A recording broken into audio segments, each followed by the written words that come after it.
Are you looking to decorate your outdoor space? Well, you're in the right place. Hi, my name is Katie from Lady Red Crafting. Let's jump right in and get started.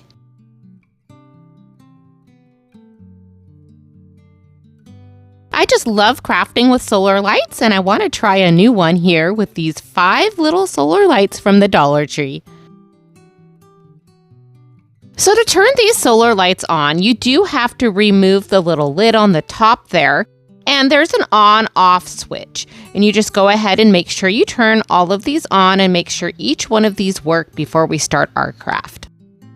Next, I grabbed some twine, and this twine I did get at Walmart. This is the thicker twine that you can get in a larger roll. It's typically over by the floral section.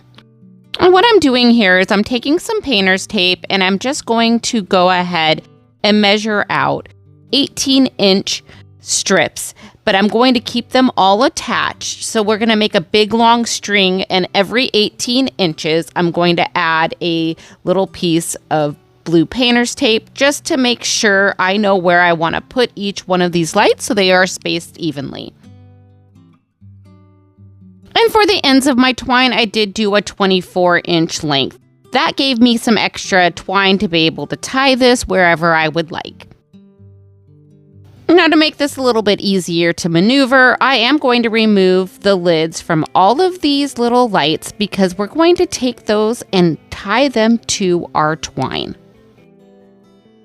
And then the next step is so simple. I'm just going to go ahead and take that twine and tie each one of these pieces to where the blue tape is. So I found that it was easier to remove the blue tape right before I tied my knot, and then I just tied the knot right there. And this is just going to keep everything in place so it'll lay perfectly when we hang this outside. Now, I did find that it was easier to start with the center light first, and then I did the other lights on either side of it after that. And then we're just going to repeat this step till all 5 lights are attached to our twine. Next, we're just going to add the base back to all of our solar lights. And now that our light set is ready to go, I'm going to go hang this outside along my fence line. And I just love how this turns out. It's such a great piece to add to your garden to decorate it. And what I love about these solar lights is they're just a little bit different than some of the other ones. They kind of look like they're floating candles. Let me know what you think in the comments below.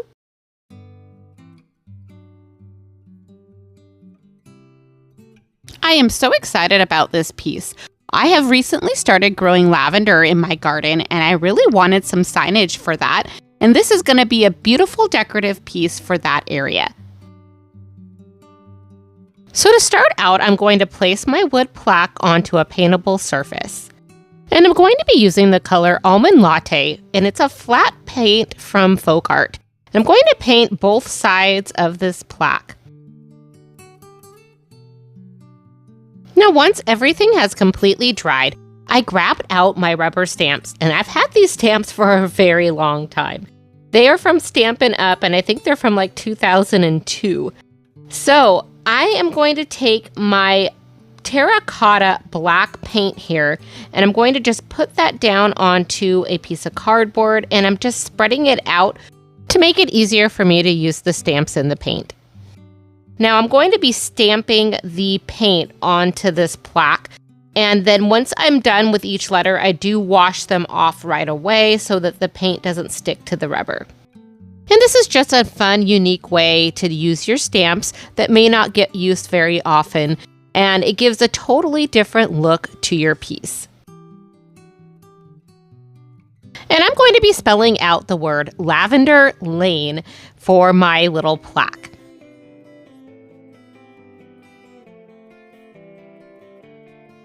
And now that we have our letters complete, let's go ahead and decorate our sign. I am using some green acrylic paint, and this is a satin finish, and I'm just going to be drawing some green lines on the bottom of my piece here. And these are going to be the stems to my lavender. Next, I'm going to take a little bit of that green paint and I'm going to put that down onto my little palette here. And I'm going to add a tiny bit of white paint to that. We're just going to lighten that up and do the same thing over again and add a few more strands for our lavender. What I like about just lightening up the first green, it gives a really good contrast to the darker green and the lighter green, but they're still in the same kind of like color wheel because we're using the same paint. Next, I grabbed some flat paint, and this one is Grapevine, and we're going to be using this for our lavender. And to paint the lavender, we're going to be using Q-tips. As you can see, I kind of start at the top where I put just a few little dots of that lavender paint, and then it gets a little bit bigger, and then we go a little bit narrower. Just kind of like how you would imagine a lavender plant to look like. And then we're just going to keep repeating the same step until we have filled all of our stems up with some beautiful lavender. Now, to give some dimension to our lavender, I'm going to be taking some of the satin parchment paint and I'm going to be adding that to my palette with a little bit of the purple paint that we were using earlier. And I'm just going to mix that together so we have a nice light lavender look. Then using that Q-tip, we're going to add some highlights to all of our lavender strands.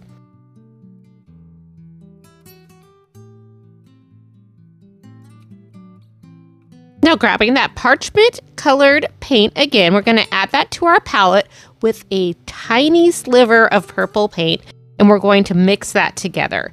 And this will be our final little highlight to our lavender strands.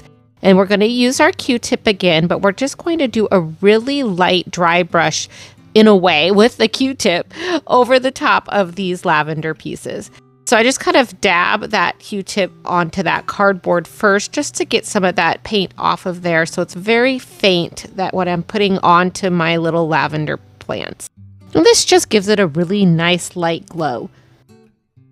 And for some final touches on our lavender plant, I am taking a very fine tipped brush and I'm taking the dark purple paint and I'm just going to add a little bit of a speckle to all of my pieces of lavender.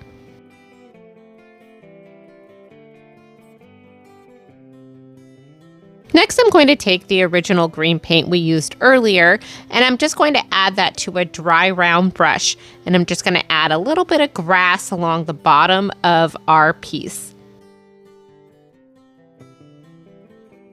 And now to frame out our piece, I did grab that terracotta black that I was using earlier, and I'm going to take a round brush again with the dry brush technique, and just do that around the whole entire perimeter of our plaque, just to give it that extra frame that it needed. And now I'm going to flip this sign over and I'm going to do the same thing on the back side.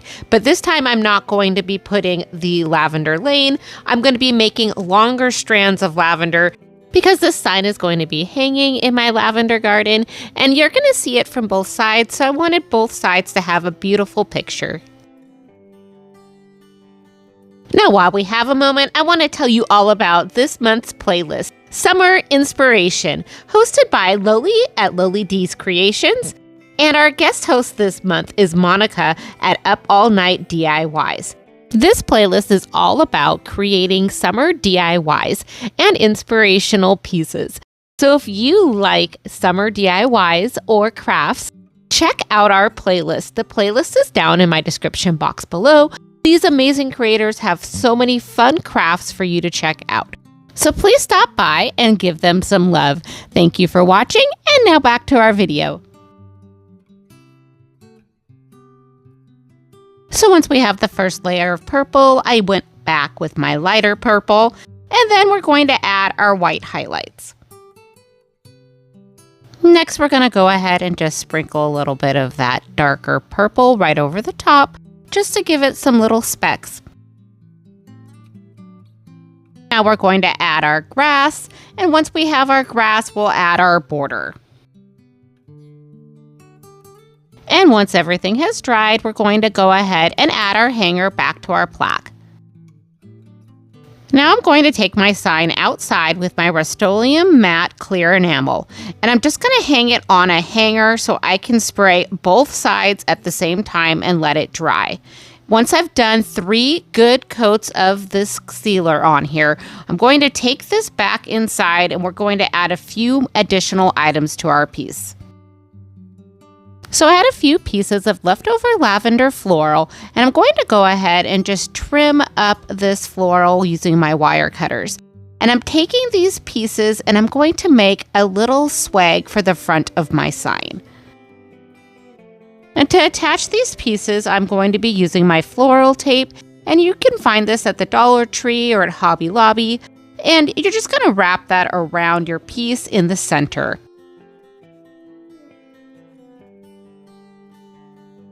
Now, once you have your swag made, I did take a little bit of twine, and I am going to wrap this around the center of my floral piece. And to make sure that this sticks, I am going to add a little bit of my Type Bond quick and thick glue to make sure that this twine stays in place.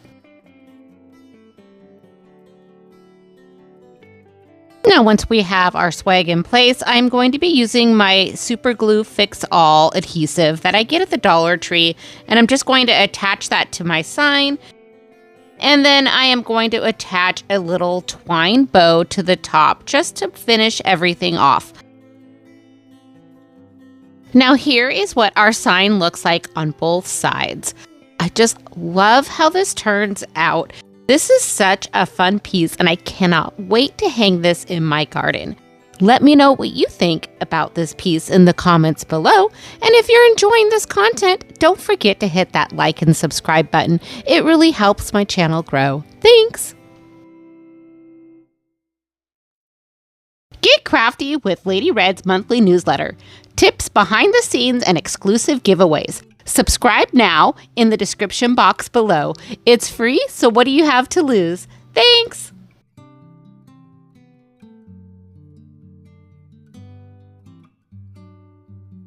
So I found this sign at the Dollar Tree, and I thought this would be a great piece to make over for the garden.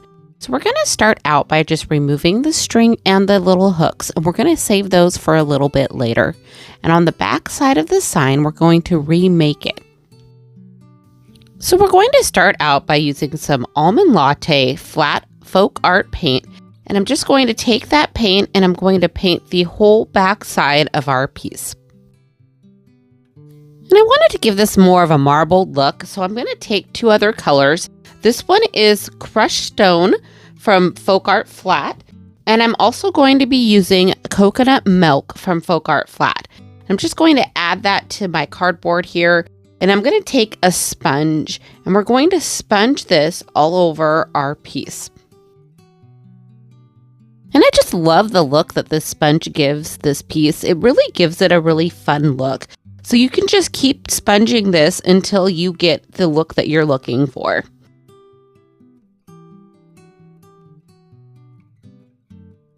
Now, once you are satisfied with your piece and everything is dry, I take this outside. I'm using my Rust-Oleum clear matte enamel, and I'm just going to spray down our sign. And this will help protect it from the elements when we have it outside. Now, while that is drying, I had made a little sign on my Cricut, and this was a design already in the Cricut design space. I'd rather be gardening. I then found some gardening gloves in the Cricut design space, and I added them to my piece. I then added some transfer tape. This transfer tape is new to me. I just got it on Amazon a few weeks ago, and I actually really like how it is. It's not too sticky, but it's sticky enough to do the transfer. So I do like this a little bit better than the Cricut transfer tape that I've used in the past. And I'll put a link for it in my description box below if you're interested.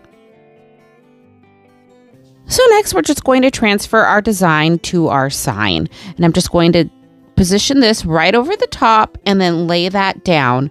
And then using my Cricut scraping tool, we're going to go ahead and just add that to our piece. So now I'm just going to carefully remove that transfer tape. Now, once this has been removed, I did take this outside again and sealed it with my matte clear enamel. Now, this isn't going to be out in the elements directly. I'm going to have this up against the house. So I'm really hoping that this will last a few summers for me to be able to hang my garden gloves on. Next, I'm just going to add back our little string that we had on there earlier. And I'm just doing this in reverse because we're using the back side of this sign for our new sign. And I did use a little bit of clear tape just to help me feed this string through the holes.